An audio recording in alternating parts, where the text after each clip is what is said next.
disampaikan oleh para ulama terkait dengan perintah ataupun sunnah memotong kuku ini. Al-Imam An-Nawawi dalam konteks memotong kuku, beliau mengajarkan kepada kita, ya khususnya ya sekarang saat saya mengambil video bersamaan dengan hari Jumat, ya ada sunnah untuk memotong kuku. Maka dari 10 jari ini yang tangan, ya yang melekat pada tangan ataupun nanti yang ada di kaki, kita memulai dengan yang telunjuk terlebih dahulu. Ini ya, para ulama mengajarkan kita, para ulama memulai dengan telunjuk di sini, ya caranya kita mengambil yang telunjuk terlebih dahulu. Yang memotong mungkin punya cara yang tersendiri, dimulai dengan telunjuk, kita rapihkan berkesesuaian sehingga tidak terlalu dalam juga, ya, bisa kita ambil sedikit misalnya, ya Bismillahirrahmanirrahim, kita ucapkan Bismillah, ya untuk bisa menjadikan bagian kegiatan sebagai ibadah, ya. Nah, ini seperti ini teman-teman sekalian, ya.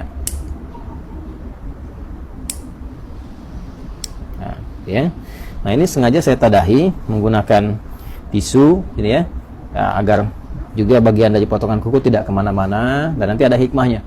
Ada hikmahnya, ya. Saya jelaskan dulu secara keseluruhan, nanti hikmahnya di akhir saya tutupkan. Jadi setelah dari telunjuk sini, kemudian sampai mulai dari kelingking, ya, dari telunjuk di sini selesai, maka dilanjutkan dari kelingking, ya, ke sini telunjuk selesai, kemudian pindah ke kelingking, kemudian ke sini jari manis, ya, jari manis dan jari tengah, lalu jempol. Ya, mulai dari sini telunjuk, berpindah memulai dari kelingking, dari telunjuk ke kelingking, kedua kelingking, dan jari manis, jari tengah, kemudian jempol. Jelas, ya? Lalu berpindah kemudian ke sini bagian kirinya, dimulai dari kelingking, kemudian jari manis, jari tengah, telunjuk ke jempol. Jadi urutannya di sini telunjuk, kelingking, jari manis, jari tengah, jempol, kemudian pindah kelingking, jari manis, jari tengah, telunjuk, kemudian jempol. Demikian di kaki.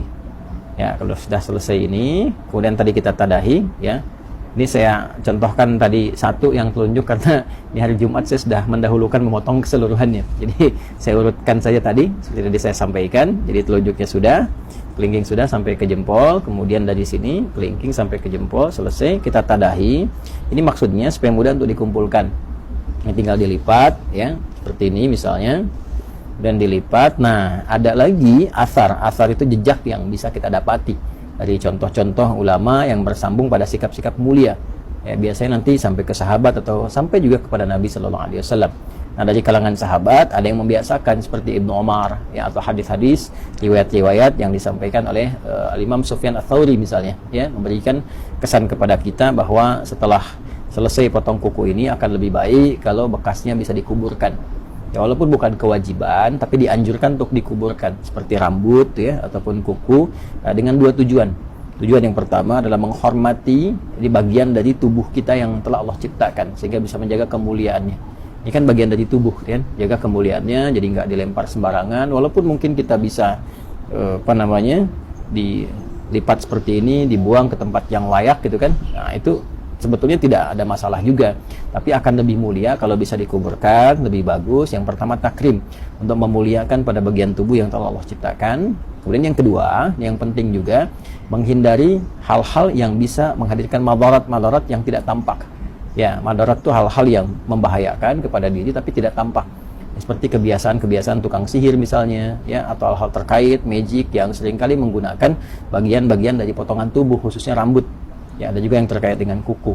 Ada juga yang menambahkan secara fikih supaya tidak dijadikan sebagai bagian dari potongan-potongan untuk kepentingan-kepentingan lain. Seperti kalau rambut kasusnya jadikan bagian potongan-potongan, ada yang digunakan